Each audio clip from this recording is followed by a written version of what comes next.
ادھر جاتا ہے۔ تو دور انسانات نے دیکھے، کچھ وہ انسان تھے کہ جنہوں نے عقل کے ہوتے ہوئے نفس حیوانی کے تقاضے کو مانا، اس کی بات سنی۔ کچھ وہ انسان تھے کہ جنہوں نے نفس حیوانی کے ہوتے ہوئے نفس ملکوتی کے تقاضے کو مانا۔ بھائی یہیں پہ فیصلہ ہو گیا کہ جنہوں نے نفس امارہ کے دعوے کو تقاضے کو ٹھکرایا، نفس ملکوتی کے تقاضے کو مانا، وہ ملائکہ سے بھی افضل ہو گئے۔ اور جنہوں نے نفس ملکوتی کے ہوتے ہوئے نفس ملکوتی کے تقاضے کو ٹھکرایا، نفس حیوانی کی بات مانی، وہ حیوانوں سے بھی پستر ہو گئے۔ ایک صلوات پڑھیں پر محمد و آل محمد۔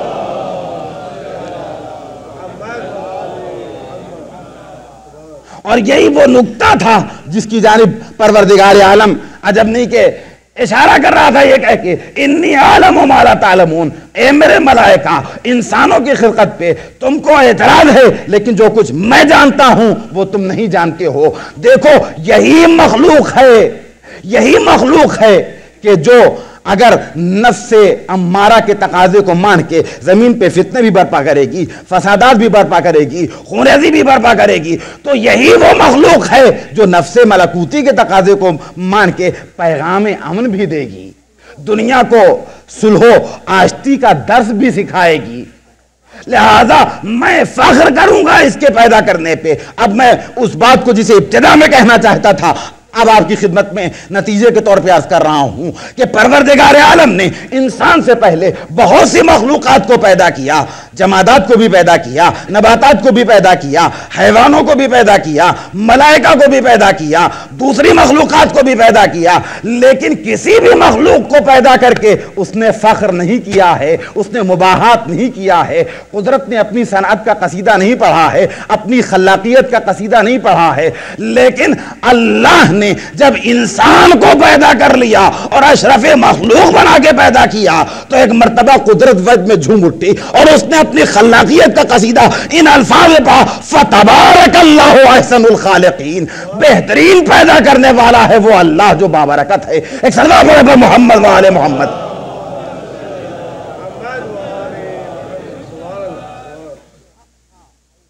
حق تھا کہ وہ اپنی صنائی کا اور اپنی خلاقیت کا قصیدہ پڑھے۔ کیوں؟ اس لیے کہ انسانوں میں وہ انسان بھی تھے کہ جو انسانیت کی عظیم ترین منزلوں پہ فائز تھے، جن کو مکمل اور کامل انسان کہا جانا چاہیے، جن کے یہاں نقص کا، کمی کا، عیب کا ادنا ترین پہلو بھی تلاش کیجئے تو ڈھونڈے سے نہ ملے گا۔ ہر اعتبار سے مکمل،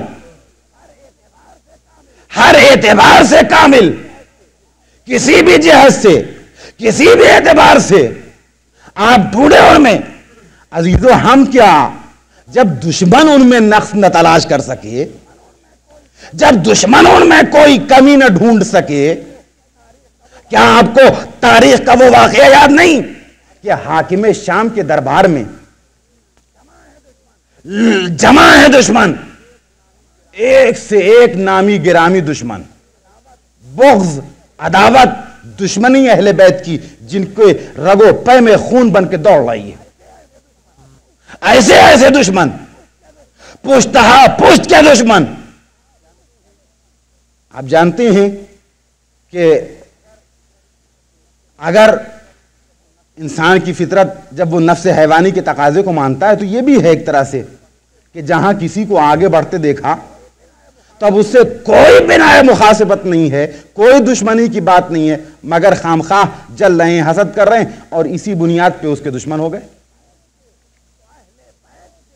تو اہل بیت سے لوگ زیادہ تر اس لیے دشمنی کرتے تھے کہ ان کے فضل و شرف کی بلندی کو پہنچ نہیں پاتے تھے، لہذا ان کی عظمتوں کو، ان کی فضیلتوں کو دیکھ دیکھ کے جلتے تھے اور حسد کرتے تھے، اور ان کی شمع حیات کو گل کر دینا چاہتے تھے، ان کا خاتمہ کر دینا چاہتے تھے۔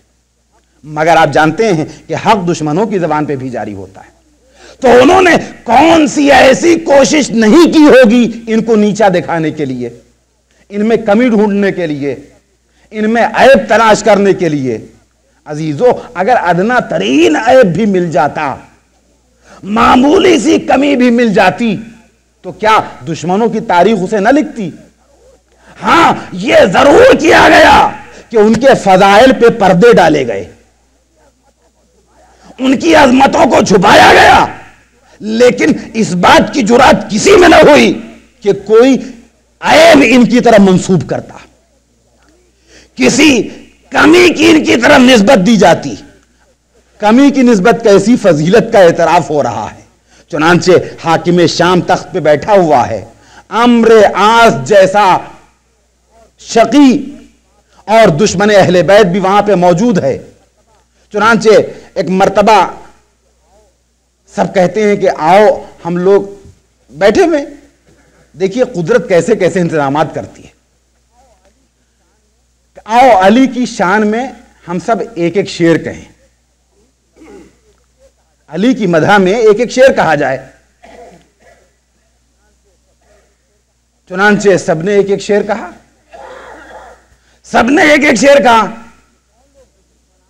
یہ کون لوگ ہیں؟ دشمنان علی ہی تو ہیں، پوری زندگی علی کی مخالفت میں بسر ہو رہی ہے، جنگ صفین ان کے خلاف میں لڑی جا رہی ہے، سازشیں ان کے خلاف کی جا رہی ہیں، شام کے 900 ممبروں سے علی کی شان میں تبرہ کہلوایا جا رہا ہے، مولائے کائنات کو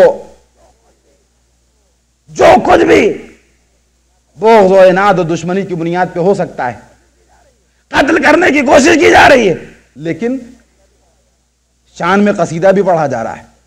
چنانچہ ان تفصیلات میں جانے کا وقت نہیں رہ گیا ہے عزیزو، ایک مصرع کہ جو آپ نے اب تک سنا ہوگا صرف اور صرف ضرب المثل کے طور پہ میں بتاتا ہوں کہ یہ مصرع کہاں سے آیا ہے۔ چنانچہ سب نے قصیدہ ایک ایک شعر کہا مدح میں، ایک ایک شعر مدح میں کہا، اور اپنے اپنے اعتبار سے علی کی ایک فضیلت اس میں نظم کی، لیکن انہی میں ایک شعر جو عمرو عاص کا تھا، اس کا دوسرا مصرع یہ تھا کہ الفضل ما شہدت بہ الاعداء، کہ علی ایسا صاحب فضیلت ہے کہ کائنات اس کی فضیلت کا جواب نہیں لا سکتی، اور فضیلت تو اصل میں وہی فضیلت ہے جس کا اعتراف ہم جیسے دشمن بھی کریں۔ ایک سردار محمد و آل محمد۔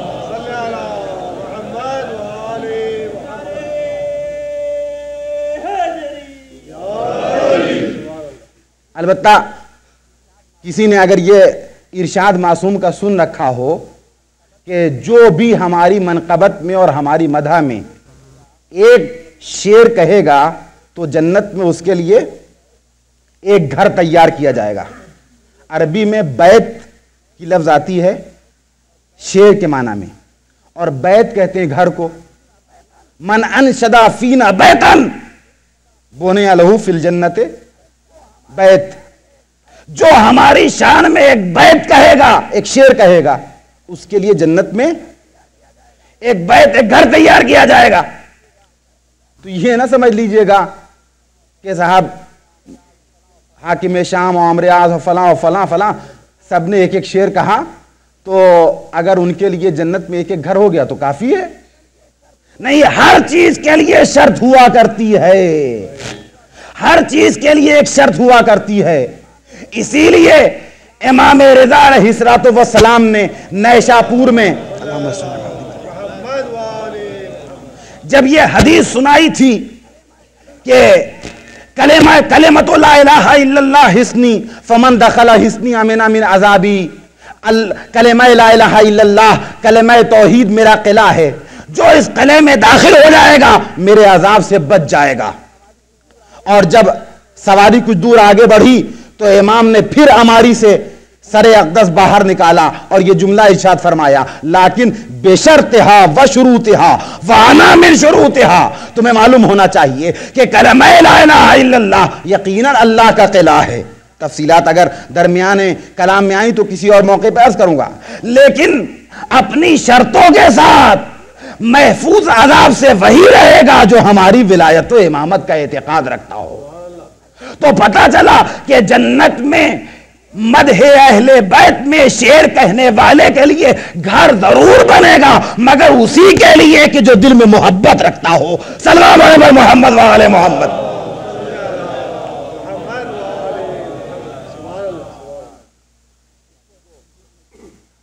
تو عزیزو یہ وہ انسان کامل تھے جن کی شخصیت کا پہلو ہر اعتبار سے مکمل تھا اور دشمن بھی اس میں نقص نہیں تلاش کر سکے، کسی طرح کی کمی نہیں دکھا سکے۔ ہاں یقیناً یہ وہ ذوات مقدسہ تھیں جنہوں نے مصائب و آلام کی یورش اور کثرت میں بھی کبھی انسانی فضائل کے رخ کو ہاتھ سے جانے نہیں دیا۔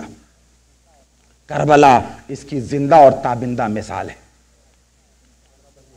آج محرم الحرام کی دوسری تاریخ ہو چکی ہے۔ آج کی تاریخ ہمیں مظلوم کربلا کے کربلا پہنچنے کی یاد دلاتی ہے۔ وہ قافلہ جو 28 رجب المرجب کو مدینے سے روانہ ہوا تھا، سفر کی صعوبتیں، تکلیفیں اور اذیتیں برداشت کرتا ہوا آج کربلا کی سرزمین پہ وارد ہوا ہے۔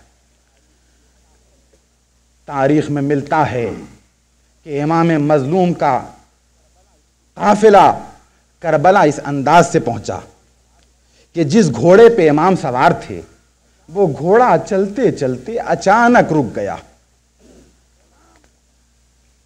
امام اس گھوڑے سے اترے، حکم دیا گیا کہ دوسرا گھوڑا لاؤ۔ گھوڑا تبدیل کیا گیا، اس کی پشت پہ بیٹھے، اس نے بھی قدم آگے نہ بڑھایا۔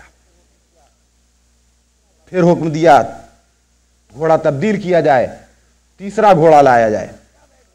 امام اس کی پشت پہ بیٹھے، اس نے بھی قدم آگے نہ بڑھایا۔ اور اس صورت سے بعض تاریخوں میں نے دیکھا کہ امام نے 7 گھوڑے تبدیل کیے، اور جب کسی نے بھی قدم آگے نہ بڑھایا تو فاطمہ کا لال زمین کربلا کی طرف جھکا۔ یہ سب عزیزو ظاہری انتظامات تھے، صرف اور صرف تاریخ میں حقائق کو ثبت کرنے کے لیے، ورنہ امام اپنے علم سے جانتے تھے کہ یہ کون سی سرزمین ہے۔ امام کربلا کی زمین کی طرف جھکے، ایک مشت خاک اٹھائی، ایک مٹھی مٹی کی اٹھانے کے بعد اپنے مشام تک لے گئے، اور اس کے بعد آواز دی، بھیا عباس قافلے کو یہیں پہ روک دیا جائے، اے بیٹا علی اکبر اماریوں کو یہیں پہ بٹھا دیا جائے۔ کیوں؟ اس لیے کہ میری وعدہ گاہ قریب آ گئی ہے۔ اے بیٹا اس مٹی سے میرے خون کی بو آ رہی ہے، خوشبو آ رہی ہے۔ امام نے جس وقت یہ جملہ کہا فوراً اسی وقت قافلہ روک دیا گیا، اماریاں بٹھا دی گئیں، اور تاریخوں میں یہ بھی ملا کہ جب اہل بیت کی مخدرات عصمت و طہارت کی اماریاں بٹھا دی گئیں تو سب سے پہلے جناب زینب نے زمین کربلا پہ قدم رکھا، اور جس وقت زینب اولیاء مقام نے زمین کربلا پہ قدم رکھا ہے تو اچانک کربلا میں ایک طوفان سا اٹھا، ایک آندھی سی چلی، اور گرد و غبار نے زینب کو اپنے حصار میں لے لیا۔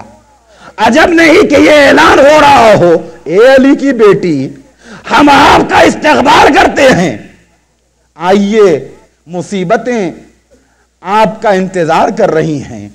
عزیزو امام نے قافلوں کو بٹھا دیا، خیمے نصب کر دیے گئے فرات کے کنارے، لیکن امام کی سب سے پہلی ذمہ داری 2 جملوں میں سماعت فرمائیں۔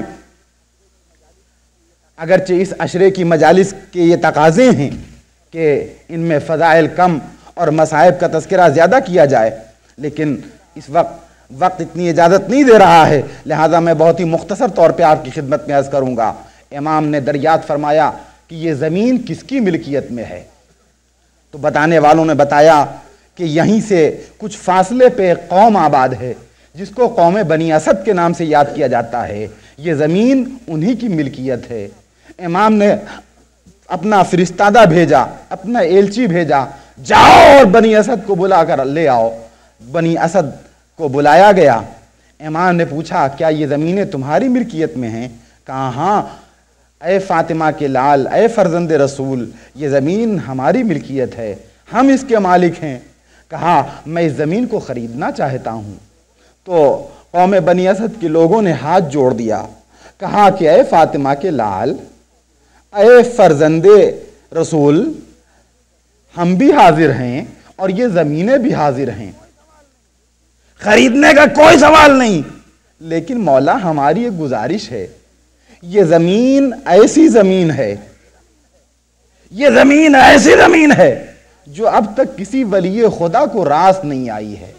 جب بھی کوئی نبی، کوئی ولی، کوئی امام اس سرزمین پہ آیا ہے تو اس کو مصیبتوں کا سامنا کرنا پڑا ہے، لہذا میرے آقا، میرے مولا اس زمین پہ قیام نہ فرمائیے، یہاں سے کوچ کر جائیے۔ اور امام لوگوں سے اس سے پہلے دریافت کر چکے تھے، جس وقت گھوڑا رکا ہے کہ بھائی زمین کو کیا کہتے ہیں، جواب دینے والے نے جواب دیا کہ اس کو ماریا کہتے ہیں۔ امام نے کہا نہیں، بتاؤ کچھ اور بھی کہتے ہیں، کہا ہاں اس کو نینوا بھی کہتے ہیں۔ امام نے پوچھا بتاؤ کچھ اور بھی کہتے ہیں، کہا ہاں اس کو غازریہ بھی کہتے ہیں۔ امام نے پوچھا بتاؤ اس کو کچھ اور بھی کہتے ہیں، کہا ہاں اسے شط فرات بھی کہتے ہیں۔ امام نے پوچھا بتاؤ کچھ اور بھی کہتے ہیں، کہا ہاں اسے تف بھی کہتے ہیں۔ یہاں تک کہ امام پوچھتے جا رہے ہیں اور آخر میں امام نے پوچھا نہیں کیا اس کا کوئی اور بھی نام ہے، تو کہا ہاں مولا اس کو کربلا بھی کہتے ہیں۔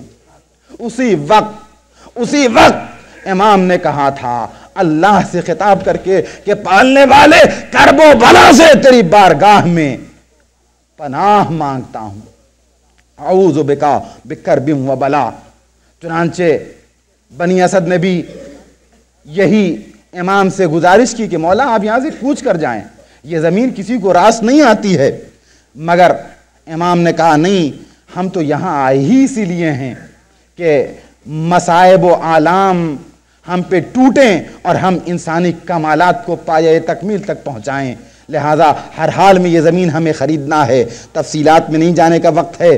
امام نے بعض روایتوں میں ملتا ہے کہ 60,000 درہم میں وہ زمین خریدی، اور خریدنے کے بعد دوبارہ بنی اسد کو ہبہ کی، کہا بنی اسد یہ زمین ہم تمہیں پھر بخشتے ہیں، لیکن اس سلسلے میں ہماری 3 وصیتیں اور 3 تمہارے باتیں ہیں جو گوش گزار کرنا چاہتا ہوں، آپ سنیں انشاءاللہ آنسو بہائیں گے۔ 3 وصیتیں ہیں، 3 شرطیں ہیں، یہ زمین تمہاری ہے۔ پہلی شرط بنی اسد، دیکھو جب ہمیں اس زمین پہ شہید کر دیا جائے، اس زمین پہ ہمارا خون بہا دیا جائے، تو تم اس زمین کو استعمال کر سکتے ہو، لیکن پوری زمین پہ زراعت کرنا، مگر جہاں ہماری قبریں بنی ہوں اس کو محفوظ رکھنا، اور دوسری وصیت قوم بنی اسد تم سے یہ ہے کہ جب ہمیں شہید کر دیا جائے اور ہماری قبر بن جائے اور کوئی میرا چاہنے والا دور دراز سے سفر کرتا ہوا زیارت کے لیے آئے تو پہلے 3 دنوں تک اسے اپنا مہمان رکھنا، اس کے بعد میری قبر پہ زیارت کے لیے لانا۔ میں کہوں گا مولا یہ 3 دنوں کی شرط کیوں رکھی؟ عجب نہیں آواز آئے تاکہ میرے چاہنے والے کو یاد آ جائے کہ اس کا آقا 3 دنوں کا بھوکا اور پیاسا کربلا کے میدان میں شہید کیا گیا تھا۔ یہ دوسری وصیت، اور اب تیسری اور آخری وصیت سنیں، آپ تاب نہ لا سکیں گے۔ امام نے تیسری وصیت کے لیے جب اہتمام کیا، بنی اسد جب آئے تھے تو ان کے ساتھ عورتیں بھی آئی تھیں، بچے بھی آئے تھے۔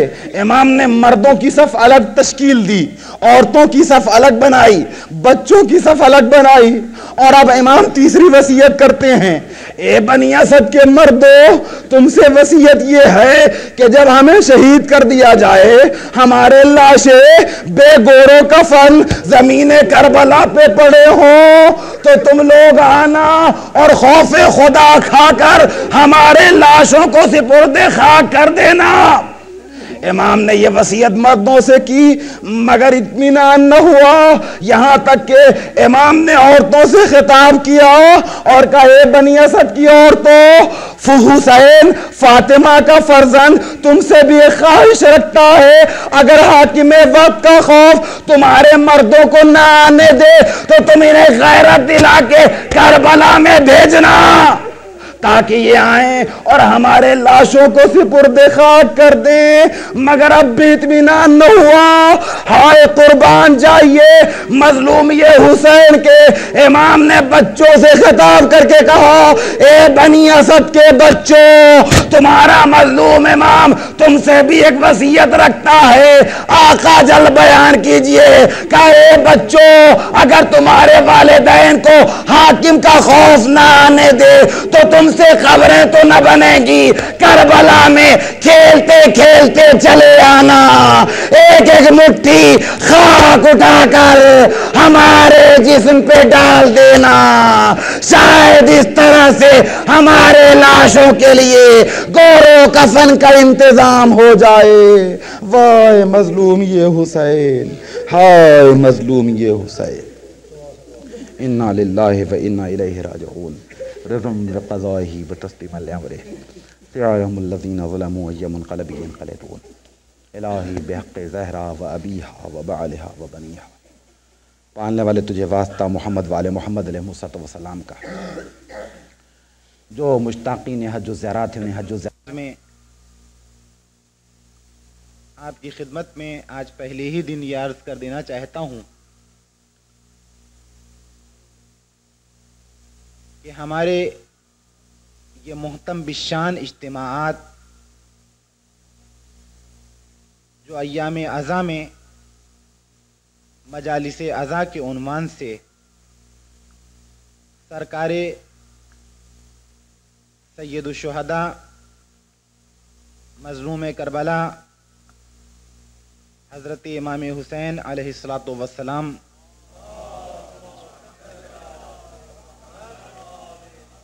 کی یاد میں ہر سال منعقد ہوتے ہیں، ان کا مقصد محض اجتماع برائے اجتماع نہیں ہے،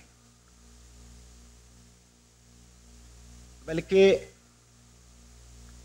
ان اجتماعات کی غرض ہے، غایت ہے، مقصد ہے، افادیت ہے، اور اس غرض و غایت کو سمجھنا ہماری اور آپ کی دونوں کی ذمہ داری ہے۔ آپ حضرات جو اپنے وطن سے دور اس سرزمین پہ آباد ہیں، اور ہم جیسے لوگ جو اتنی طولانی اور طویل ترین مسافتیں طے کر کے آپ کے درمیان آتے ہیں، ان دونوں ہی پہ شرعی اور اخلاقی، عقلی اور دینی دونوں اعتبارات سے ذمہ داریاں عائد ہوتی ہیں۔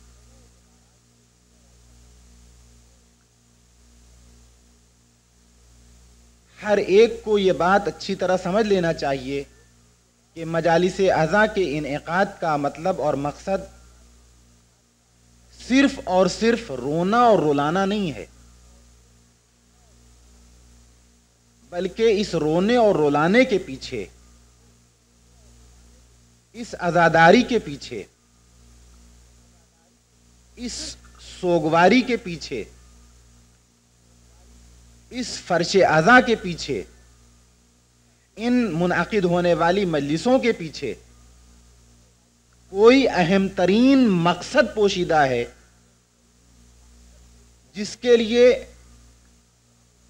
اتنا عظیم ثواب معین کیا گیا ہے، اور معصومین نے اس قدر تاکید فرمائی ہے، اپنی سیرت کے ذریعے بھی اور اپنے ارشادات کے ذریعے بھی۔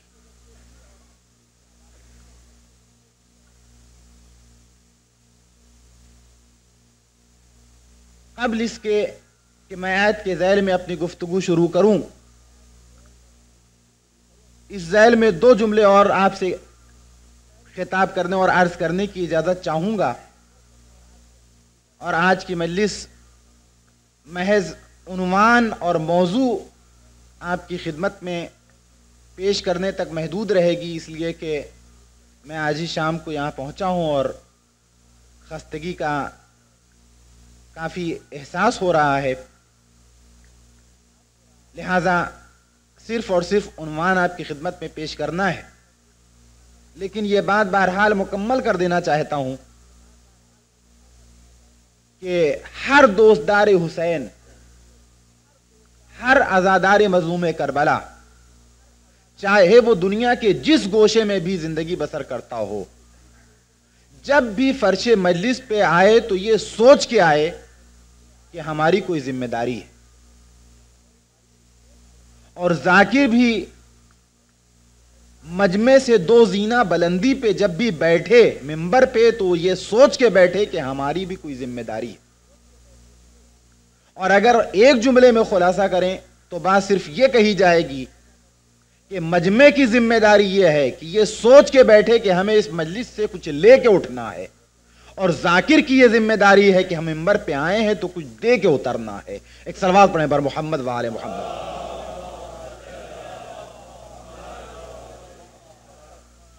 یہ مجلسیں محض واہ واہ کے لیے منعقد نہیں کی جاتی ہیں۔ واہ واہ، سبحان اللہ، کیا کہنا، نعرہ حیدری، یہ سب ضمنی چیزیں ہیں۔ ظاہر سی بات ہے کہ جب بھی اہل بیت کے فضائل کا تذکرہ ہوگا، آپ اگر سچے دل سے ان کے چاہنے والے ہیں تو روح کی گہرائی میں خوشیاں ابھریں گی، اور جب دل خوش ہوگا تو زبان پہ صدائے تحسین آئے گی۔ لیکن یہ مجلس کا مقصد نہیں ہے کہ واہ واہ کو مجلس کی کامیابی یا ناکامی کا معیار قرار دیا جائے، جیسا کہ ہمارے ہندوستان اور پاکستان کے معاشرے اور سماج میں ہوتا ہے کہ اگر کوئی مجلس خاموشی سے ختم ہو جائے، خاموشی سے سن لی جائے، اگر اس میں نعرہ حیدری اور نعرہ صلوات پے در پے نہ گونجے، جو خاص انداز بن گیا ہے، تو اسے ناکامی کا نام دیا جاتا ہے۔ لیکن سوال یہ پیدا ہوتا ہے کہ ان مجالس عزا کی کامیابی یا ناکامی کا معیار طے کرنے کا حق کسے حاصل ہے؟ آیا ہمیں حاصل ہے کہ ہم معیار طے کریں کہ معیار کامیابی کیا ہے اور معیار ناکامی کیا ہے، یا ان لوگوں کو یہ حق حاصل ہے جو صاحبان عزا ہیں، بانیان عزا ہیں، جنہوں نے ان مجالس عزا کی بنیاد ڈالی ہے؟ آپ جانتے ہیں کہ عزائے حسین کا بانی کون ہے؟ آپ نے ایک نہیں ہزاروں دفعہ ذاکروں سے سنا ہوگا کہ سب سے پہلی مجلس عزا واقعہ کربلا کے بعد جناب زینب نے شام میں منعقد کی تھی، ثانیہ زہرا سلام اللہ علیہا نے، اور مدینے آنے کے بعد حسین کا سب سے بڑا عزادار اگر کوئی تھا تو امام کا وہی بیٹا جو کربلا سے کوفے اور کوفے سے شام تک زنجیروں میں جکڑا ہوا اپنا مرثیہ آپ پڑھتا ہوا جا رہا تھا۔ لیکن یہ واقعہ کربلا کے بعد اور ظاہری اعتبار سے، لیکن عزائے حسین، ذکر حسین، یاد حسین، اس کی خصوصیت یہ ہے کہ دنیا کی یادیں واقعہ گزرنے کے بعد منائی جاتی ہیں، اور ذکر حسین وہ انفرادیت رکھتا ہے جو واقعہ کربلا ہونے سے پہلے بھی منائی گئی ہے۔ آپ کے ذہنوں میں الجھن نہ پیدا ہو، میں جو بھی عرض کروں گا تاریخ کے حوالے سے عرض کروں گا. تاریخ میں یہ بات پائی جاتی ہے پہلی مجلس اعضا اس روئے زمین پہ اس وقت منعقد ہوئی تھی جب جناب آدم فراق بہشت میں آنسو بہا رہے تھے. جناب حوا سے جدائی ہو چکی تھی، ترک اولا کی تلافی کے لیے آنسو بہا رہے تھے، گریہ کر رہے تھے. جبرائیل امین نازل ہوئے، کہا یا صفی اللہ آپ کیوں گریہ فرماتے ہیں؟ میں چند نام آپ کی خدمت میں، چند اسماء مبارکہ آپ کی خدمت میں عرض کرتا ہوں، ان کے توسل سے، ان کے وسیلے سے اللہ کی بارگاہ میں دعا فرمائیں، آپ کی دعا مستجاب ہوگی. نبی، پہلا نبی جس کو اللہ اپنا خلیفہ مقرر کر رہا ہے، جس سے نسل آدمیت کا آغاز ہونے والا ہے، جس کے بارے میں یہ اعلان ہو چکا ہے انی جاعل فی الارض خلیفہ، میں روئے زمین پہ اپنا خلیفہ مقرر کرنے والا ہوں. وہ نبی آنسو بہا رہا ہے، اور اس نبی کو بھی چند اسماء مبارکہ کے توسل کی ضرورت ہے. تو عزیزو، ایک ہی جملہ بس کہنے کے لیے یہاں پہ کافی ہے کہ جب نبی اہل بیت کے توسل سے بے نیاز نہیں ہو سکتا تو دنیا کا غیر معصوم و گناہگار انسان ان کے توسل سے کیا بے نیاز ہو سکتا ہے. بہرحال کا جبرائیل وہ اسماء کیا ہیں؟ جناب جبرائیل نے ایک ایک نام اپنی زبان پہ جاری کیا اور جناب آدم نے اس کے وسیلے سے دعا فرمائی. پہلا نام پیغمبر ختمی مرتبت کا تھا، دوسرا نام مولائے کائنات کا تھا، تیسرا نام شہزادی کونین کا تھا، چوتھا نام سبط اکبر کا تھا. یہ چار نام پے در پے ترتیب کے ساتھ جناب آدم نے اپنی زبان پہ جاری کی اور دعا فرمائی. لیکن جب جبرائیل نے پانچواں نام تعلیم کیا اور اس پانچویں نام کے وسیلے سے دعا کی تو اچانک جناب آدم کے دل کی رگیں ٹوٹنے لگیں اور آنکھوں سے آنسو امڑ امڑ کے آنے لگے. جناب آدم نے گریہ شروع کر دیا اور جبرائیل سے سوال کیا کہ جبرائیل، یہ چار نام جو ابھی تک تم نے تعلیم کیے تھے، جب ان کو زبان پہ جاری کیا تو میرے دل میں مسرت کی ایک لہر پیدا ہو رہی تھی، لیکن اے جبرائیل، یہ پانچواں نام کس غریب و بے کس کا ہے، یہ پانچواں نام کس مظلوم کا ہے کہ میرے دل کی رگیں ٹوٹی جا رہی ہیں اور آنسوؤں کا سیلاب امڑ امڑ کے آ رہا ہے. تو اس وقت جبرائیل امین نے کہا کہ اے اللہ کے نبی، یہ پانچواں نام نبی آخر کے چھوٹے نواسے حسین کا ہے. اس حسین کا نام ہے جس کو کربلا کے جنگل میں 3 دنوں کا بھوکا اور پیاسا پسے گردن سے ذبح کیا جائے گا. اور اب جبرائیل تفصیل کے ساتھ مصائب کربلا بیان کرتے. چنانچہ جبرائیل مصائب کربلا بیان کرتے ہیں اور جناب آدم گریہ فرماتے ہیں.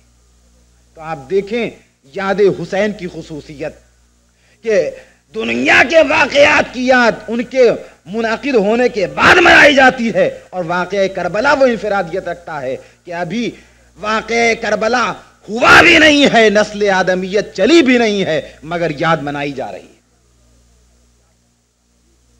مجلس حسین منعقد ہو رہی ہے، غم حسین میں آنسو بہایا جا رہا ہے. تو عزیزو، اگر حقیقتاً دیکھا جائے تو عزائے حسین کا بانی اللہ ہے. اگر حقیقتاً دیکھا جائے تو عزائے حسین کے بانی پیغمبر اسلام ہیں. اس لیے کہ جس وقت امام حسین کی ولادت ہوئی ہے اس وقت پیغمبر نے آنسو بہایا ہے اور شہزادی کے سامنے مصائب کربلا بیان کیے.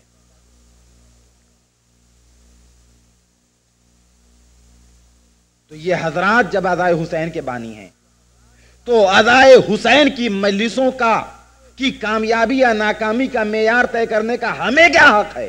حق اللہ کو حاصل ہے، حق رسول اللہ کو حاصل ہے، حق مولائے کائنات کو حاصل ہے، حق شہزادی کونین کو حاصل ہے، حق امام حسن کو حاصل ہے، حق جناب سید سجاد کو حاصل ہے، حق دکھیا بہن زینب کو حاصل ہے۔ وہ جسے کامیاب کہہ دیں وہ کامیاب ہے، اور وہ جسے ناکام کہہ دیں وہ ناکام ہے۔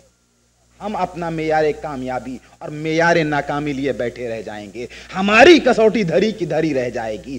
ہم نے اگر کامیابیوں کا معیار صرف اور صرف واہ واہ کو قرار دیا اور ان کے مقصد کو نظر انداز کر دیا،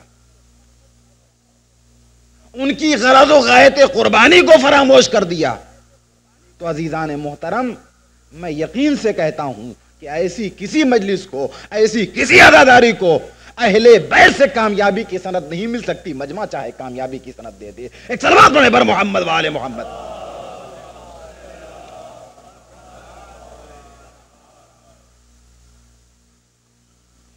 تو یہ مجلسیں امام حسین کی یاد میں منعقد ہونے والی مجلسیں نہیں ہیں، بلکہ وہ عظیم الشان اسلامی کانفرنسیں ہیں،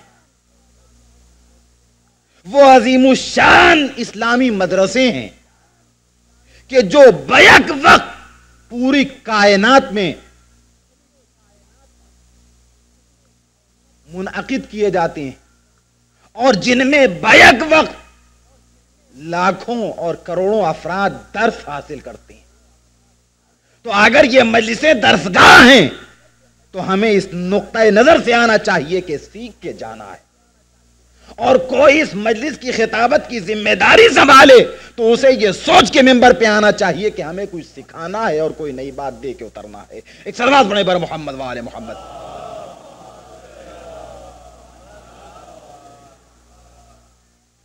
یہ بات میری شرعی ذمہ داری سے تعلق رکھتی تھی، اس لیے میں نے آپ کی خدمت میں عرض کیا، اور یہ آیت کی جس کی تلاوت کی ہے، لقد خلقنا الانسان فی احسن تقویم،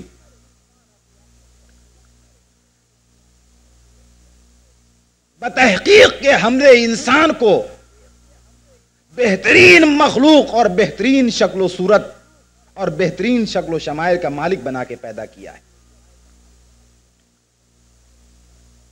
سمجھ میں نہیں آتا کہ قرآن میں بہت سے اعلانات ہیں، لیکن اس اعلان میں قرآن کی کون سی حکمت اور مصلحت پوشیدہ ہے؟ ظاہر ہے اللہ کا اعلان ہے، خدائے حکیم کا اعلان ہے، اور نبی حکیم کی زبان سے اعلان ہو رہا ہے، اور کتاب حکیم میں اعلان کیا گیا ہے، لہذا حکمت سے تو خالی ہو نہیں سکتا، اعلان میں کوئی نہ کوئی حکمت ضرور پوشیدہ ہے، مگر وہ حکمت ہے کیا؟ اصل میں اسے سمجھنا ہے۔ کیا انسان کو یہ بات معلوم نہیں کہ وہ بہترین مخلوق ہے؟ نہیں، یہاں پہ تھوڑی دیر کے لیے آپ کو ٹھہرنا ہوگا۔ ضروری نہیں کہ ہر بات جو انسان کو معلوم ہو انسان اس کی طرف متوجہ بھی ہو، اور ضروری نہیں کہ ہر بات جس کی طرف انسان متوجہ ہو اس کو وہ منزل عمل میں بھی لائے۔ عزیزان محترم، انسان شعوری یا لاشعوری طور پہ جانتا ضرور تھا کہ بہترین مخلوق ہے، افضل مخلوق ہے، اشرف مخلوق ہے، باکرامت مخلوق ہے، ذی شرف مخلوق ہے، لیکن ان تمام باتوں کے باوجود اسی انسان کو پوری تاریخ میں کبھی بتوں کا سجدہ کرتے دیکھا گیا، کبھی دریاؤں کی روانی پہ غوطہ دیکھا گیا، کبھی آگ سے لو لگاتے دیکھا گیا، کبھی ستاروں کی پرستش کرتے دیکھا گیا، کبھی بتوں کے سامنے اپنی پیشانی خم کرتے دیکھا گیا، کبھی جانوروں کو اپنا معبود سمجھتے دیکھا گیا، کبھی سورج کو اپنا دیوتا مانتے دیکھا گیا، کبھی زر و جواہر کو اپنا خدا تسلیم کرتے دیکھا گیا۔ اگر انسان ہے افضل مخلوق، اگر انسان ہے بہترین مخلوق، اگر انسان ہے اشرف مخلوق، تو افضل کبھی مفضول کے سامنے جھکا نہیں کرتا ہے. یہ بات اتنا زیادہ عقل سے قریب ہے کہ اسی کو استدلال کے لیے ابلیس نے بھی اللہ کی بارگاہ میں پیش کیا تھا. جب اللہ نے کہا کہ میں ملائکہ کو حکم دیتا ہوں جس وقت میں آدم کے پتلے میں روح پھونک دوں اس وقت تم سب کے سب سجدے کے لیے گر جانا. تو آپ کو معلوم ہے کہ تمام ملائکہ نے سجدہ کیا تھا, صرف ابلیس تھا جس نے سجدے سے انکار کیا تھا, تمرد اور سرکشی کا نمونہ پیش کیا تھا. اور جب معبود نے پوچھا کہ تجھ کو کس چیز نے سجدے سے روکا تو اس نے کیا جواب دیا تھا؟ اس نے یہی تو کہا تھا کہ کیا میں افضل ہو کے اپنے سے مفضول کے سامنے سر جھکاؤں, افضل ہو کے اپنے سے کمتر کا سجدہ کروں. گویا یہ بات ابلیس کے بھی شعور میں پائی جاتی تھی کہ جو افضل ہوتا ہے اپنے سے کمتر کے سامنے نہیں جھکتا ہے. ایک صلوات پڑھیں پر محمد و آل محمد.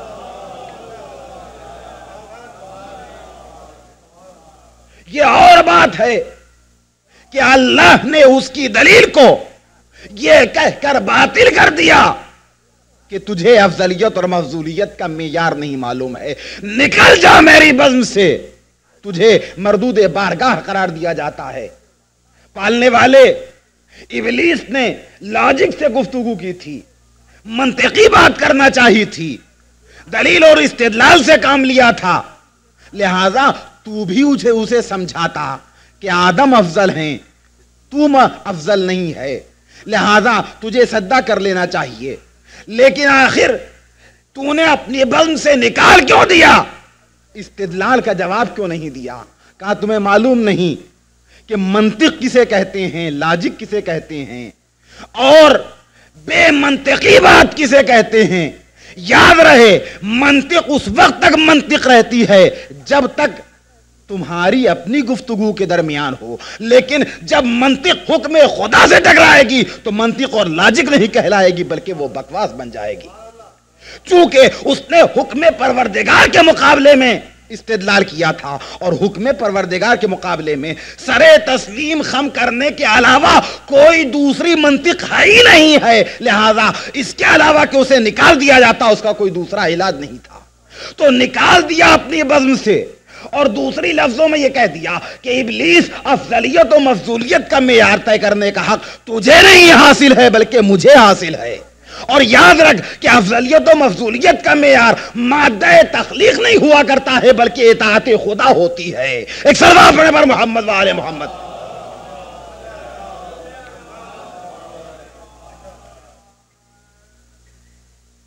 تو اگر انسان اس حقیقت کی طرح متوجہ تھا کہ میں افضل مخلوق ہوں, میں بہترین مخلوق ہوں, مجھے بہترین شکل و صورت کا مالک بنا کے پیدا کیا گیا ہے, تو پھر اس نے بتوں کا سجدہ کیوں کیا؟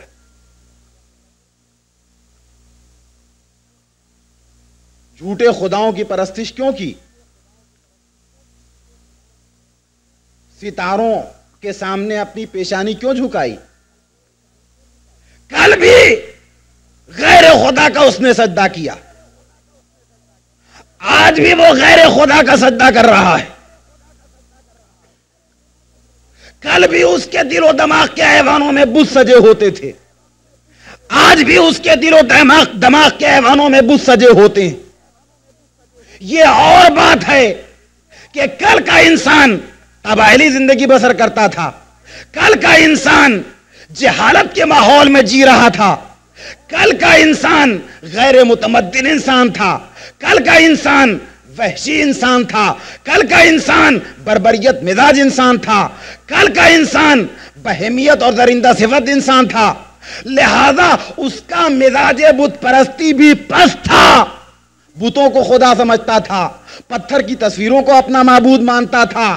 اگرچہ آج بھی کم سے کم ہندوستان جیسے ملک میں اس کی مثال مل جائے گی, لیکن آج کے دور کا انسان جو ترقی یافتہ دور کا انسان ہے, جو پڑھے لکھے دور کا انسان ہے, جو روشن فکری کے ماحول کا انسان ہے, جو مشین اور آئٹم کے دور کا انسان ہے, جو 20ویں صدی کا انسان ہے, جو فضاؤں میں اڑنے والا انسان ہے, جو ہواؤں میں جانے والا انسان ہے, جو سمندر کے سینے چاک کرنے والا انسان ہے, جو کائنات کو مسخر کرنے والا انسان ہے، جو مریخ پہ کمن پھینکنے والا انسان ہے، جو دنیا کو اپنے تابع فرمان لانے والا انسان ہے، جو کمپیوٹر کا موجد انسان ہے، جب اس انسان کو دیکھیں گے تو پتا چلے گا کہ اس کے ہاں بھی زیادہ فرق نہیں آیا ہے، بس زمانہ بدلنے کے ساتھ ساتھ تھوڑا سا انداز بدل گیا ہے۔ کل کا پس ذہن انسان تھا، بتوں کی پرستش کرتا تھا، آج کا پڑھا لکھا و ترقی یافتہ انسان ہے تو مزاج بت پرستی بھی ترقی کر گیا ہے۔ کل بتوں کی پوجا ہوتی تھی،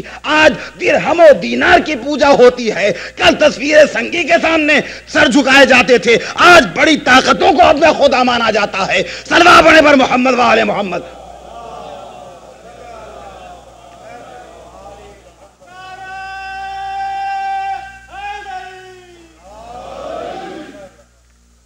تو بت چاہے جس عنوان کے ہوں، چنانچہ بت پرستی کل بھی ہوتی تھی اور بت پرستی آج بھی ہو رہی ہے، اور یہ ایک مستقل موضوع ہے کہ ظاہری ایمان کے باوجود، کلمہ لا الہ الا اللہ پڑھنے کے باوجود انسان کس طرح سے مشرک یا بت پرست ہو سکتا ہے، اسے دوران گفتگو انشاءاللہ بعد کی مجالس میں آپ کی خدمت میں واضح کروں گا۔ آپ کے ذہن میں آج کی مجلس میں اگر کچھ الجھنیں پیدا ہوں گی تو میں ان الجھنوں کو آپ کے ذہن میں باقی نہیں رہنے دوں گا، سلجھانے کی کوشش کروں گا۔ جو اعتراضات ابھریں گے ان کے جوابات بھی آپ کی خدمت میں پیش کروں گا۔ آج تو صرف عنوان آپ کی خدمت میں عرض کرنا تھا کہ اعلان ہے پروردگار کی طرف سے، لقد خلقنا الانسان فی احسن تقویم، ہم نے انسان کو بہترین شکل و شمائل کا مالک بنا کے پیدا کیا ہے۔ تو اللہ یہ اعلان کیوں کر رہا ہے؟ کیا یہ بات انسان کو معلوم نہیں تھی؟ معلوم تھی، لیکن انسان متوجہ نہیں تھا، لہذا یہ اعلان کیا، اور اعلان کرنے کے بعد اس کو اس کی عظمت کا احساس دلایا۔ ایک نہیں، متعدد جگہوں پہ اعلان کیا ہے۔ ایک یہ اعلان جسے میں نے آپ کی خدمت میں عنوان کے طور پہ جس آیت کو پیش کیا ہے، اور دوسرا اعلان لقد کرمنا بنی آدم، ہم نے آدم کی اولاد کو مکرم بنا کے پیدا کیا ہے، صاحب فضل و شرف بنا کے پیدا کیا ہے۔ دیکھیے دوہرے اعلانات ہیں، یہاں لقد کرمنا بنی آدم کی لفظ ہے اور وہاں لقد خلقنا الانسان فی احسن تقویم۔ صاحب ایمان بن جاتے ہیں، صاحب ایمان سے آگے بڑھ کر ایمان کے مدارج کو طے کرتے ہوئے کبھی 7ویں درجے کے ایمان کے مالک بنے، کبھی 8ویں درجے کے ایمان کے مالک بنے، کبھی 9ویں درجے کے ایمان کے مالک بنے، کبھی 10ویں درجے کے ایمان کے مالک بنے، اور اس سے بھی آگے بڑھے، اس سے بھی آگے بڑھے تو کوئی کوہ طور پہ نظر آیا، کوئی چرخ چہارم پہ نظر آیا، کوئی منزل معراج میں نظر آیا، کوئی قاب قوسین و ادنیٰ کی منزل پہ نظر آیا، اور کوئی دوش صاحب معراج پہ نظر آیا۔ اور انسان جب پستیوں میں گیا تو اتنا پستیوں میں گیا کہ عقل کا دامن چھوڑا، حیوانات کی منزل میں گیا، احساس کا دامن چھوڑا، نباتات کی سب میں گیا، اور جمود کی زنجیریں پہنائیں، جمادات کی منزل میں گیا۔ تو انسان آگے بھی بڑھا، انسان پیچھے بھی ہٹا۔ عزیزو بس ایک جملہ، آگے بڑھا تو اتنا آگے بڑھا کہ آسمان کے ستارے بھی خوف زدہ ہو گئے کہ یہ خاک کا ذرہ ماہ کامل نہ بن جائے، اور پستیوں میں گیا تو اتنا پستیوں میں گیا کہ خاکی ذرہ بھی خوف زدہ ہو گیا کہیں ہماری بھی آبرو نہ کھو دے۔ صلوات پڑھیں پر محمد و آل محمد۔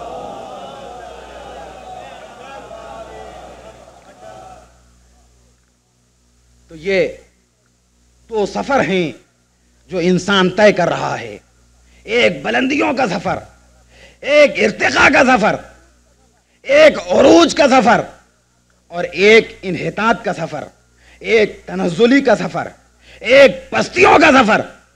تو یہ اعلانات اسی لیے تھے کہ انسان پستیوں کے سفر سے پرہیز کرے، اس کو بلند بنایا گیا ہے تو اپنی بلندی کی پہ برقرار رہے، افضل بنایا گیا ہے تو اپنی افضلیت کا دامن ہاتھ سے نہ جانے دے۔ یہ ان اعلانات کے اہم ترین مقاصد تھے، اور اس آیہ کریمہ میں کس قدر پہلو موجود ہیں. جہاں تک میری نالج، میرا علم، میری معلومات ساتھ دیں گی، میں آپ کی خدمت میں اپنے عرائض یکے بعد دیگرے مجالس میں پیش کروں گا. تو منشائے پروردگار یہ تھا کہ انسان اصل میں بلندیوں کا مالک بنے. ظاہری بلندیاں بھی اسے ملیں، مانوی بلندیاں بھی اسے ملیں، مادی اعتبار سے بھی آگے بڑھے اور مانوی اعتبار سے بھی آگے بڑھے. اس انسان کو جب ظاہری بلندی ملے تو کوہ طور پہ پہنچ جائے، مانوی بلندی ملے تو کلیم اللہ بن جائے، ظاہری بلندی ملے تو چرخ چہارم پہ پہنچ جائے، مانوی بلندی ملے تو روح اللہ بن جائے، ظاہری بلندی ملے تو قاب قوسین و ادنیٰ کی منزل پہ پہنچ جائے، مانوی بلندی ملے تو عبداللہ بن جائے، ظاہری بلندی ملے تو دوش صاحب معراج پہ معراج پائے، اور مانوی بلندی ملے تو کبھی عین اللہ بن جائے، کبھی جنب اللہ بن جائے، کبھی لسان اللہ بن جائے، اور کوئی اس کی عظمت کا اندازہ نہ لگا سکے. ایک صلوات پڑھیں پر محمد وآل محمد.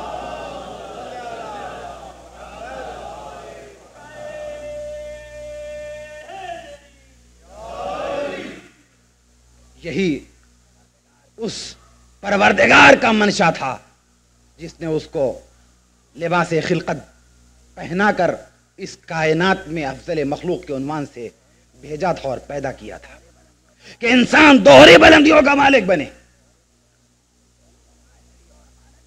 ظاہری اور مانوی دونوں بلندیاں، مادی اور باطنی دونوں بلندیاں اس انسان کا حصہ بنے، اور کائنات کی کوئی مخلوق اس کے مقابلے میں سر اونچا نہ کر سکے.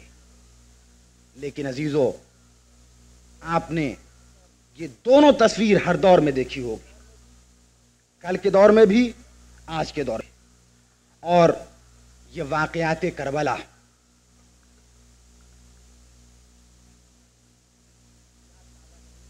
جن کی یاد تازہ کرنے کے لیے ہم سب اس فرش پہ اکٹھا ہوئے ہیں، یہ دوہری تصویریں برابر سے پیش کر رہے.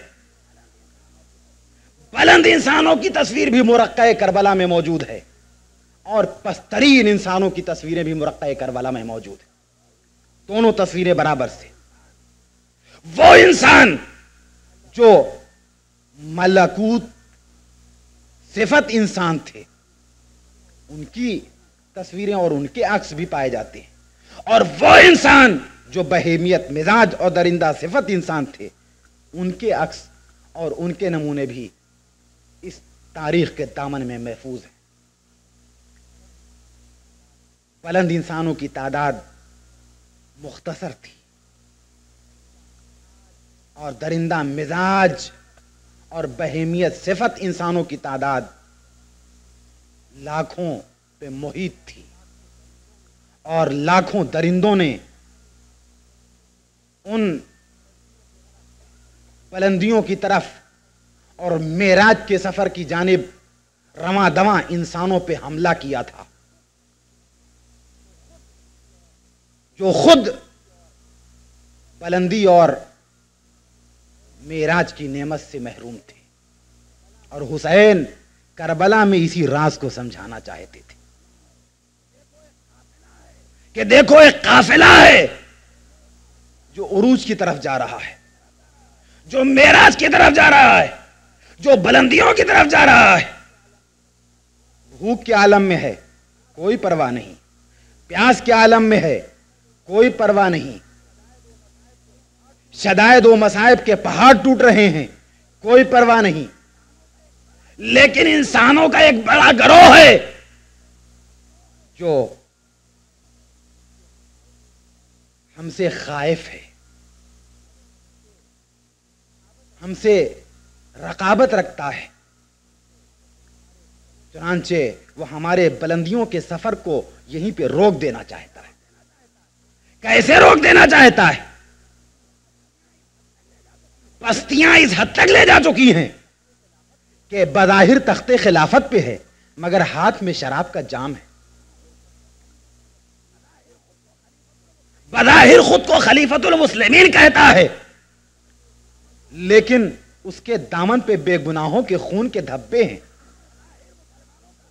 بظاہر مسلمانوں کا پیشوا کہتا ہے اور ان سے بیعت لے رہا ہے، لیکن نفوس محترمہ کا قاتل ہے. اور ہم جو اللہ والے ہیں اور اسی کی بارگاہ میں معراج اور ارتقاء کا سفر طے کر رہے ہیں، وہ یہ چاہتا ہے کہ اس کی بیعت کر لے اور یہیں سے ہماری بلندیوں کا سفر ختم ہو جائے، تو یہ غیر ممکن ہے. چنانچہ یہ اعلان مظلوم کربلا نے کہاں کیا تھا؟ کربلا میں نہیں، مکے میں نہیں،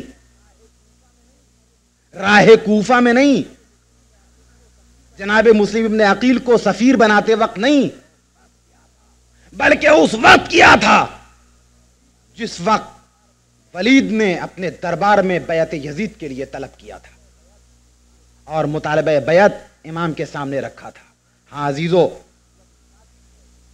ضرورت اس بات کی ہے کہ کم سے کم محرم کے عشرہ اولیٰ میں دیگر حقائق و معارف کے ساتھ ساتھ تاریخ کربلا پہ بھی تھوڑی بہت روشنی ڈالی جائے تاکہ لوگ قیام حسینی کے مقصد کو اچھی طرح سمجھ سکیں.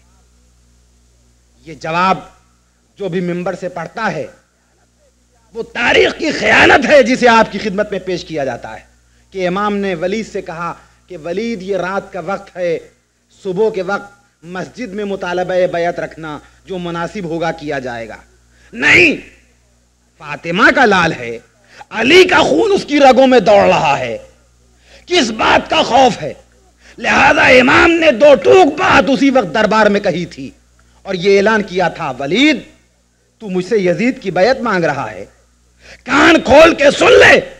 یزید اس شخص کا نام ہے جو شراب خار ہے، یزید اس شخص کا نام ہے جو نفوس محترمہ کا قاتل ہے، یزید اس شخص کا نام ہے جس کا دامن نجس معصیت کے دھبوں سے سیاہ ہے، یزید اس شخص کا نام ہے جو ہر وقت فسق و فجور کی لعنت میں ڈوبا ہوا ہے، اور حسین اس گھرانے کی فرد ہے جو مرکز وحی و الہام ہے، حسین اس گھرانے کی فرد ہے جو ملائکہ کا مرکز نزول ہے، حسین اس کا بیٹا ہے کہ جس پر قرآن نازل ہوا ہے، حسین مرکز عصمت و طہارت سے تعلق رکھتا ہے اور اس کی رگوں میں علی و فاطمہ کا خون دوڑ رہا ہے. یہ کہنے کے بعد دونوں کا تعارف پیش کیا اور پھر دو ٹوک اعلان کیا، مثلی لا یبایع مثلا، مجھ جیسا انسان یزید جیسے شخص کی بیعت ہرگز نہیں کر سکتا. یہ دو ٹوک اعلان تھا دربار میں، اور صرف یہ نہ سمجھیے گا کہ دربار میں اعلان کر کے چپ ہو گئے تھے، نہیں، اسی بات کو امام نے دہرایا مدینے کے بازار میں جب مروان نے امام کی شان میں گستاخی کی. میں نے اپنی گفتگو کو مکمل کیا. مروان نے گستاخی کی اور کہا، حسین میں تمہیں ایک نصیحت کرنا چاہتا ہوں. اللہ اللہ، خاکم بدہن، نقل کفر نباشد. مروان، اور تو حسین کی نصیحت کرے گا؟ لیکن امام کی اعلیٰ ظرفی ملاحظہ فرمائیے. امام نے فرمایا کہ مروان کیا کہنا چاہتا ہے. اب دیکھیے، اللہ کفر اور طاغوتیت کی رسوائی کا خود انتظام کر رہا ہے. جو بات دربار میں کہی تھی شاید ان کے خیانت کار مورخین اس کو نقل ہونے سے روک دیں، لہذا اب اس سے زیادہ صاف اور صریح لب و لہجے میں بازار میں اعلان کیا جاتا ہے کہ مروان کیا کہنا چاہتا ہے. اب جب اس طرح سے مروان میں اور فرزند رسول میں، وہ بھی مدینے کے بازار میں گفتگو ہوگی تو کیا لوگوں کا مجمع اکٹھا نہ ہوگا؟ لوگ اکٹھا ہو گئے. مروان نے کہا کہ حسین، تمہارے دین و دنیا کی بھلائی اس میں ہے کہ تم یزید کی بیعت کر لو. جیسے ہی امام نے یہ گستاخانہ جملہ اس کی نجس زبان سے سنا کہ مروان کان کھول کے سن لے، مروان کان کھول کے سن لے. اللہ کے رسول نے کیا فرمایا تھا؟ اللہ کے رسول نے کہا تھا کہ اے مسلمانوں، جس وقت تم یہ دیکھنا کہ معاویہ بحیثیت خلیفۃ المسلمین کے میرے منبر پہ بیٹھا ہوا ہے تو تم سب کے سب اس کے شکم کو چاک کر دینا. لوگوں نے اللہ کے رسول کے منبر پہ اسے دیکھا لیکن حکم رسول کی مخالفت کی اور اس کے ساتھ ایسا نہ کیا، لہذا اللہ نے اس کو، مسلمانوں کو، اس کے بیٹے یزید کی بیعت کی لعنت میں گرفتار کیا ہے۔ یہ عذاب الہی ہے۔ اور اے مروان، تو مجھ سے بیعت یزید کا مطالبہ کر رہا ہے، کان کھول کے اچھی طرح سن لے کہ خلافت کو آل ابی سفیان پہ حرام قرار دیا گیا ہے، اور میں اور یزید کی بیعت کر لوں گا۔ دیکھیے اس کی رسوائی بھرے بازار میں ہو رہی ہے۔ تو امام اپنے صاف و صریح موقف کا اعلان مدینے میں کر چکے تھے کہ دیکھو، اگر تم میرے ارتقائی سفر کو، میرے معراج کے سفر کو منقطع کرنا چاہتے ہو اس سازش کے ذریعے، تو غیر ممکن ہے۔ میں قتل ہونا گوارا کر لوں گا، میں شہید ہونا پسند کر لوں گا، میں قربانیاں دینا پسند کر لوں گا، مگر یزید کی بیعت گوارا نہ ہوگی۔ گفتگو کا سلسلہ آئندہ بھی جاری رہے گا۔ آج محرم کی پہلی تاریخ ہو چکی ہے۔ عزیزو، میرا یہ معمول ہے کہ میں چاند رات یا آج کی شب میں ایک واقعہ ضرور پڑھتا ہوں جس سے چاہنے والوں کی آنکھوں میں آنسو امڈ آتے ہیں اور ان تاریخوں کا کسی حد تک حق ادا ہو جاتا ہے۔ آج آپ فرش اعضا پہ بیٹھے ہوئے ہیں، خدا آپ کی توفیقات میں اضافہ کرے۔ میں آپ سے صرف یہ کہنا چاہوں گا کہ آپ اپنے وطن سے دور سہی، ایک دور افتادہ مقام پہ سہی، لیکن آپ کے ہاتھ کسی نے باندھ نہیں رکھے۔ آپ کو اتنی آزادی میسر ہے کہ آپ اپنے مولا کا نام لے رہے ہیں، اپنے آقا کے غم میں آنسو بہانے کے لیے یہاں پہ یکجا ہوئے ہیں، اور دنیاوی وسائل بھی فراہم ہیں۔ عزیزو، تاریخ میں تو ہم کو حسین کے ایسے ایسے عزادار ملے ہیں کہ جنہیں یا تو رونے سے روکا جاتا تھا، اور اگر کبھی عزا کے حالات فراہم ہوتے تھے تو خود ان کی تنگ دستی، ان کا فقر و فاقہ عزاداری کی راہ میں حائل ہوتا تھا۔ لیکن یہ بھی تاریخ گواہ ہے کہ بڑی بڑی طاقت نہ غم حسین کی راہ میں حائل ہو سکی اور نہ فقر و تنگ دستی حسین کی عزاداری کو روک سکے۔ چنانچہ آج کی تاریخ کا ایک واقعہ جو اکثر دل کو برما دیا کرتا ہے وہ یہ ہے کہ حسین کی ایک چاہنے والی، حسین کی ایک عزادار ایسی تھی کہ محرم کا چاند نمودار ہو گیا، ہلال محرم افق پہ نظر آ گیا، لیکن اس کے پاس مال دنیا سے کچھ بھی نہ تھا کہ جو اپنے آقا کی عزاداری کا اہتمام کرتی۔ عزیزو، تاریخوں میں یہاں تک ملتا ہے کہ ہلال محرم جب بھی نظر آتا تھا تو ہمارے ائمہ میں سے کسی بھی امام کے ہونٹوں پہ ہنسی اور مسکراہٹ کے آثار بھی نظر نہیں آتے تھے، تو وہ بھی حسین کی ایک چاہنے والی ایسی ہی تھی کہ جو ہلال محرم دیکھ کر فرش اعضا بچھا دیا کرتی تھی، مگر اس سال اس کے پاس مال دنیا سے کچھ بھی نہ تھا جو اپنے مولا کی عزاداری کا اہتمام کرتی۔ چنانچہ اعضا خانہ تو سج دیا، مگر فرش مجلس پہ بیٹھ کے رونے لگی کہ کل محرم کی پہلی تاریخ ہے، مجلسیں شروع ہو جائیں گی، سب اچھے سے اچھے تبرک کا انتظام کریں گے، اور میرے پاس کچھ بھی نہیں ہے کہ جو میں اپنے آقا کے غم میں تبرک کا انتظام کر سکوں۔ عزیزو، وہ بیٹھی رو رہی تھی کہ اس کا شوہر جو صاحب ایمان تھا اور حسین کا سچا عزادار تھا قریب آیا، اور آنے کے بعد کہا، بی بی کس لیے رو رہی ہو؟ کہا، میں یہ سوچ کے رو رہی ہوں کہ کل مولا کی عزا میں تبرک کا اہتمام کس طرح کیا جائے گا۔ کہا، غم کس بات کا ہے؟ اللہ نے 2 بیٹوں کی نعمت سے نوازا ہے، اگر تم اجازت دو، تم ماں ہو، تو میں ان بچوں کو فروخت کر کے حسین کی راہ میں تبرک کا انتظام کروں۔ عزیزو، بچوں کی ماں کیسی حسین کی چاہنے والی تھی، اسے کوئی ماں کا دل بتا سکتا ہے؟ اس نے کہا، ہاں میرے سرتاج، اس سے بہتر کوئی تجویز نہیں ہے۔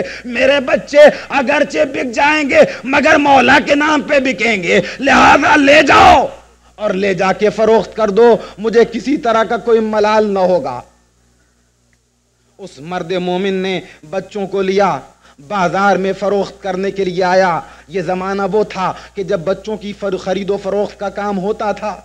چوراہے پہ لا کے بچوں کو فروخت کرنا چاہتا ہے کہ اس کی نظروں نے دیکھا ایک نورانی چہرہ بزرگ ہیں جو تشریف لے آ رہے ہیں. خرامہ آئے. آنے کے بعد بچوں کے بارے میں سوال کیا, کیا تو انہیں فروخت کر رہا ہے؟ کہا ہاں فروخت کرنا چاہتا ہوں. کہا قیمت کیا ہے؟ اس نے قیمت بتائی.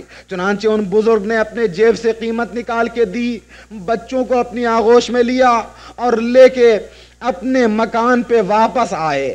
اب آپ صرف اتنا سنیں اور سمجھنے کی کوشش کریں کہ خریدنے والا کون تھا. عزیزو, جب وہ بزرگ بچوں کو لے کے اپنے دولت سرا واپس آئے ہیں تو اپنی مادر گرامی کے حوالے کیا ہے اور یہ کہہ کے حوالے کیا ہے, اے مادر گرامی, یہ بچے میری محبت میں فروخت کیے جا رہے تھے, مجھ سے گوارا نہ ہوا, میں نے خرید لایا ہوں. جب دکھیا ماں نے یہ سنا, بچوں کی تعظیم کے لیے اٹھ کھڑی ہوئی, آغوش میں لیا اور اب بچوں کے اہتمام میں, بچوں کی نگہداشت میں لگ گئیں. بچوں کو اپنے ہاتھوں سے کھلایا پلایا ہوگا, سونے کا انتظام کیا ہوگا. بس میں ایک ہی جملہ کہوں گا, اے بچوں اپنے مقدر پہ ناز کرو, تمہیں کچھ خبر ہے؟ ارے کس کی آغوش میں آرام کر رہے ہو؟ اے بچوں آرام کرو, مگر خیال رہے کہ پہلو کی ہڈیاں چور چور ہیں, پسلیاں شکستہ ہیں, کہیں کوئی تکلیف نہ پہنچ جائے. اجرکم اللہ.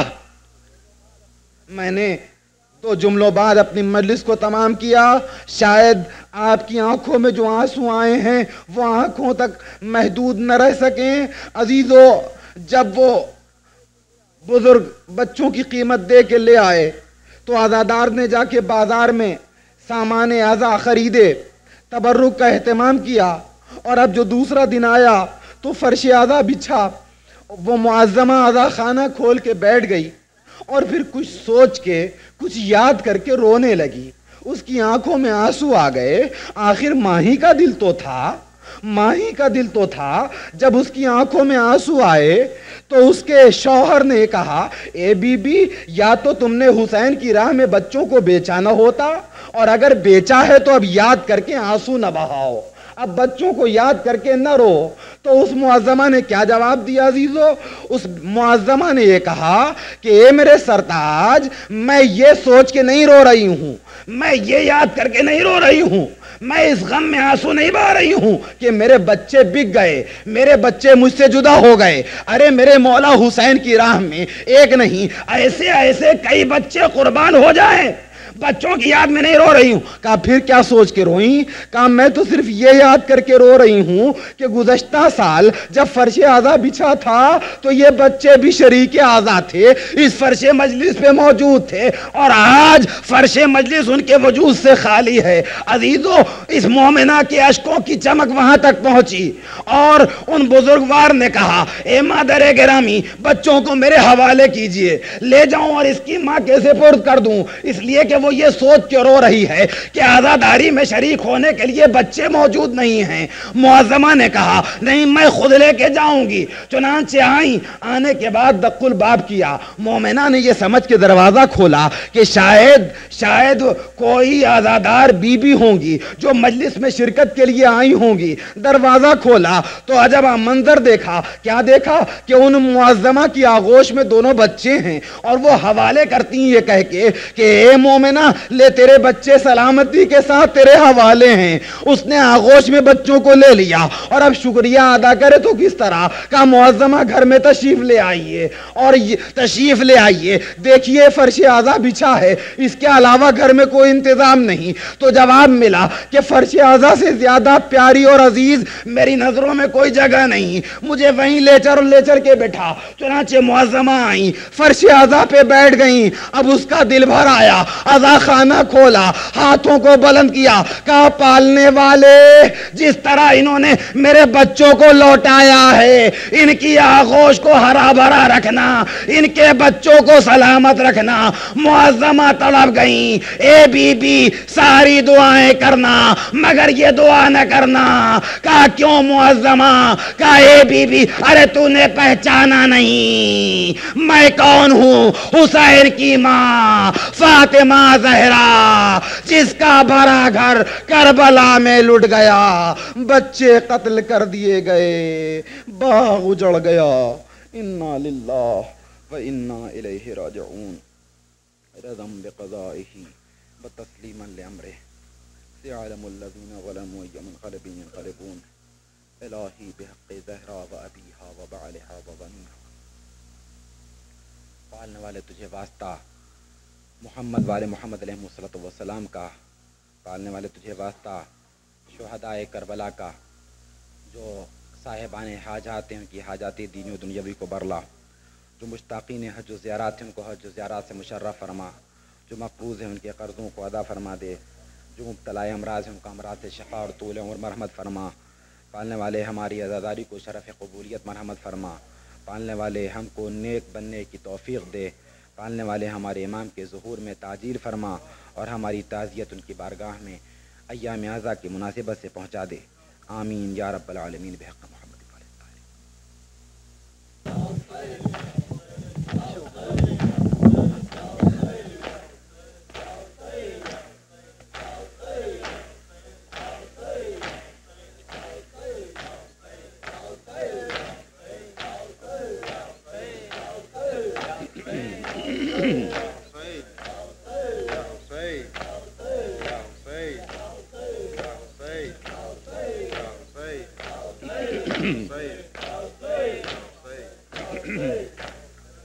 قبر اصغر پر کہا مادر نے بیٹا کیا کریں، قبر اصغر پر کہا مادر نے بیٹا کیا کریں، قبر اصغر پر کہا مادر نے بیٹا کیا کریں، قبر اصغر پر کہا مادر نے بیٹا کیا کریں، ہو گیا غم سے لہو اپنا کلیجا کیا کریں، قبر اصغر پر کہا مادر نے بیٹا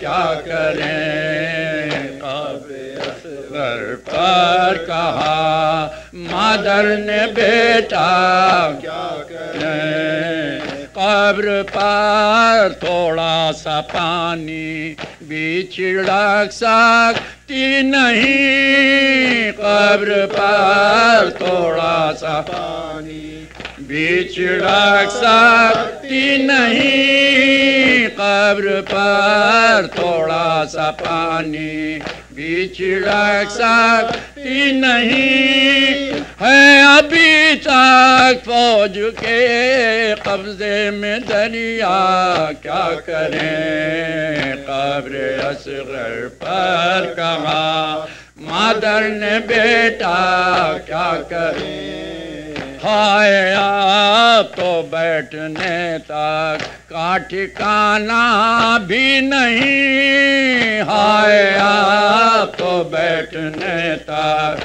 کا ٹھکانہ بھی نہیں، ہائے آپ تو بیٹھنے تک کا ٹھکانہ بھی نہیں، وہ دھواں اٹھتا ہے وہ جلتا ہے خیمہ کیا کریں، قبر اصغر پر کہا مادر نے بیٹا کیا کریں، شمع بھی ممکن نہیں ماں در بہت مجبور ہے، شمع بھی ممکن نہیں ماں در بہت مجبور ہے، شمع بھی ممکن نہیں، مادر بہت مجبور ہے تمہاری قبر کا رن میں اندھیرا کیا کریں، قبر اصغر پر کہا مادر نے بیٹا کیا کریں، ہاں ذرا ماں کو پکارو دل کو کچھ آئے قرار، ہمارا ماں کو پکارو دل کو کچھ آئے قرار، ہاں ذرا ماں کو پکارو دل کو کچھ آئے قرار، درد و غم سے دل پھٹا جاتا ہے بیٹا کیا کریں، قبر اصغر پر کہا مادر نے بیٹا کیا کریں، ہم سے چھوٹ کر لال تم کو نیند کیوں کر آئے گے، ہم سے چھوٹ کر لال تم کو نیند کیوں کر آئے گے، ہم سے چھوٹ کر لال تم کو نیند کیوں کر آئے گی، موت کے ہاتھوں ہوا سنسان جھولا کیا کریں، قبر اصغر پر کہا مادر نے بیٹا کیا کریں، کس طرح تربت بنائی جا سکی شبیر سے، کس طرح تربت بنائی جا سکی شبیر سے، کس طرح تربت بنائی جا سکی شبیر سے، دفن کیوں کر دیا ننھا سا لاشا کیا کریں، قبر اصغر پر کہا مادر نے بیٹا کیا کریں، چادریں چھینی گئیں لوٹے گئے اہل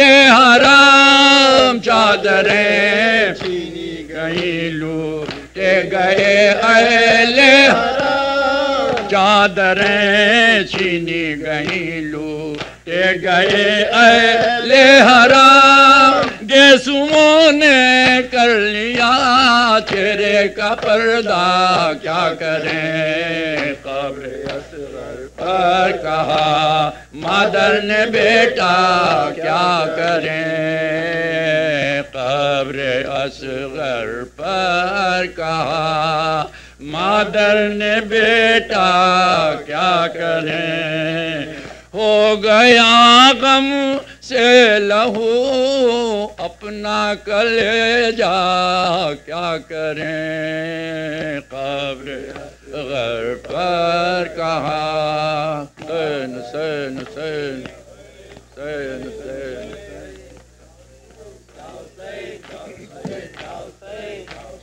یا حسین یا حسین یا حسین یا حسین یا حسین یا حسین،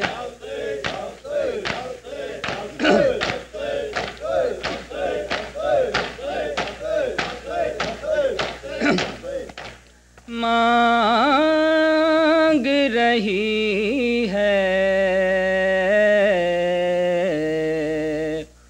خاتون جناش کے عذاب، مانگ رہی ہے خاتون جناش کے عذاب، مانگ رہی ہے شبیر کے زخموں کی دوا، مانگ رہی ہے خاتون جناش کے عذاب، مانگ رہی ہے شبیر کے زخموں کی دوا، مانگ رہی ہے خاتون جینا اشک عذاب مانگ رہی ہے لڑتے ہیں غضبناک لڑائی علی اکبر لڑتے ہیں غضبناک لڑائی علی اکبر لڑتے ہیں غضبناک لڑائی علی اکبر لڑتے ہیں غضبناک لڑائی علی اکبر ماں کھولے ہوئے بال دعا مانگ رہی ہے خاتون جینا کے عذاب مانگ رہی ہے خاتون جینا کے عذاب مانگ رہی ہے شہ کہتے تھے دوں کیسے خبر موت کی اکبر شہ کہتے تھے دوں کیسے خبر موت کی اکبر شہ کہتے تھے دوں کیسے خبر موت کی اکبر شہ کہتے تھے دوں کیسے خبر موت کی اکبر صغرا تیرے آنے کی دعا مانگ رہی ہے خاتون جینا اشک عذاب مانگ رہی ہے خاتون جینا اشک عذاب کہتی تھی اجل سے علی اکبر کی جوانی کہتی تھی اجل سے علی اکبر کی جوانی پیری میرے بابا کی عصا مانگ رہی ہے خاتون جینا کے عذاب مانگ رہی ہے خاتون جینا کے عذاب مانگ رہی ہے ہو آج میرے بھائی پہ صدقے میری ممتا ہو آج میرے بھائی پہ صدقے میری ممتا زینب یہی رو رو کے دعا مانگ رہی ہے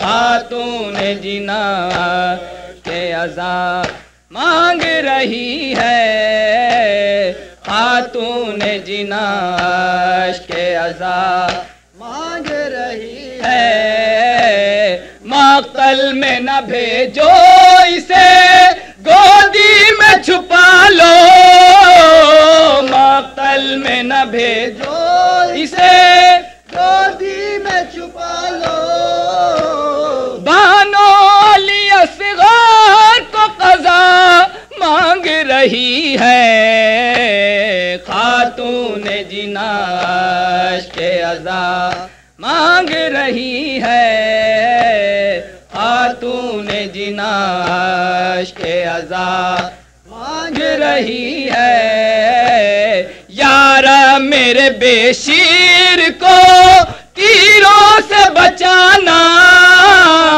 یار میرے بے شیر کو تیروں سے بچانا ماں جھولے سے لپٹی یہ دعا مانگ رہی ہے خاتون جینا کے عذاب مانگ رہی ہے خاتون جینا کے عذاب مانگ رہی ہے مل جائے اسے فاطمہ زہرا کی کنیزی مل جائے اسے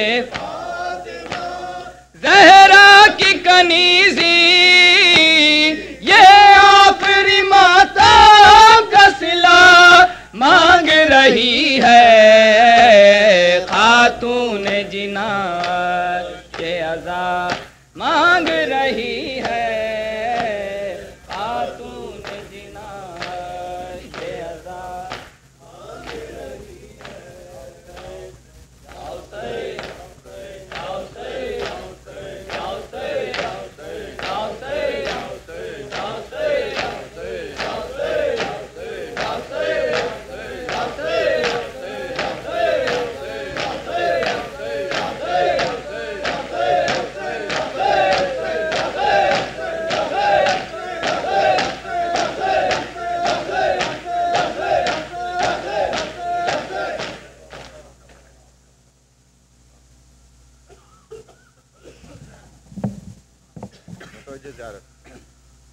السلام علیکم یا ابا عبداللہ، السلام علیکم یا ابن رسول اللہ، السلام علیکم وعلی جدک و ابیک، السلام علیکم وعلی امک و اخیک، السلام علیکم وعلی الائمۃ من بنیک، السلام علیکم یا صاحب الدمعۃ الساکبہ، السلام علیکم یا صاحب المصیبۃ الراتبہ، لقد اصبح کتاب اللہ فیک محجورا ورسول اللہ فیک موتورا، السلام علیکم ورحمۃ اللہ وبرکاتہ، السلام علیکم یا غریب الغرباء، السلام علیکم یا معین الضعفاء والفقراء، السلام علیکم یا شمس الشموس یا انیس النفوس، السلام علیکم یا ایھا المدفون بارض طوس، السلام علیکم یا ابو الحسن یا علی ابن موسیٰ ایھا الرضا الراضی بالقدر والقضاء، روحی وارواح مومنین لک الفداء، السلام علیکم ورحمۃ اللہ وبرکاتہ، السلام علیکم یا صاحب العصر والزمان، الامان الامان الامان من فتنة الزمان، السلام علیکم یا شریک القرآن، السلام علیکم یا دافع الطغیان، السلام علیکم یا قاطع البرہان، اجل اللہ تعالی فرجک وسہل اللہ تعالی مخرجک وظہورک، السلام علیکم ورحمۃ اللہ وبرکاتہ۔